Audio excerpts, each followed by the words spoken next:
அவர் settle direct பண்ணதை பார்த்தபோது எப்படி இருந்தது? ரொம்ப ரொம்ப அவரோட ஷாட்டு, அவரோட டைரெக்ஷனில் சீன் எடுக்கிறதுல ரொம்ப குறிப்பாக இருப்பார், தீவிரமாக இருப்பார். எக்ஸ்ட்ரா அனாவசியமாலாம் டிஸ்டர்ப் பண்ண முடியாது. பட் ரொம்ப ப்ரில்லியண்ட்டாக இருக்கும். எப்படின்னா, உயிரை குட் சொல்லி தருவார். எனர்ஜி, ஃபுல் எனர்ஜி போட்டு, ரொம்ப எனர்ஜி போட்டு சொல்லி தருவார்.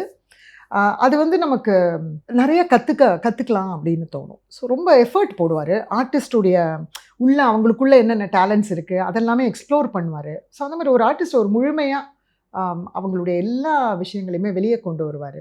அதெல்லாம் நிறைய பார்த்துருக்கேன் நான். So all that will be very good and ரொம்ப ஆர்கனைஸ்டாக இருப்பார். காலையிலேருந்து வீட்டுக்குள்ளேருந்து போகும்போது ஒரு 4 செட் ப்ராப்பர்ட்டி எடுத்துகிட்டு போக மாட்டார்.